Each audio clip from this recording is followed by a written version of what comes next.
আসসালামু আলাইকুম প্রিয় বন্ধুরা, কেমন আছেন আপনারা সবাই? আলহামদুলিল্লাহ, আমি অনেক ভালো আছি। তো আপনাদের সাথে শেয়ার করব এক বস্তা ঈদের বাজার। এই বাজারটা আপনাদের সাথে শেয়ার করার কথা ছিল। তো ঈদটা অনেক দিন হয়ে গেছে, তো এই বাজারটা শেয়ার করা হয়নি, অনেক কাজের চাপ ছিল। তাই তো বাজারটা আজকে শেয়ার করছি। তো দেখেন এখানে কত কিছু দিয়েছে ঈদের বাজার।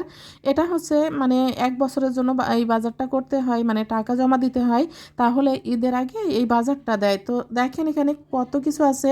সয়াবিন তেল, দুধ, তারপরে নারিকেল, হচ্ছে মুরগি, গরুর মাংস, লবণ, অনেক কিছু, মানে পোলাও চাল, রোস্টের মশলা, বিরিয়ানি মশলা, মুসুরির ডাল, মুগের ডাল, খিচুড়ির চাল, 5 কেজি গরুর মাংস দেয়। তারপরে হচ্ছে আপনার গায়ে মাখা সাবান, নুডলস, ঘি দিয়েছিল, জলপাইয়ের আচার, সব ধরনের মশলা দিয়েছিল। মানে কোনো কিছুই এক কথায় কিনতে হয় না।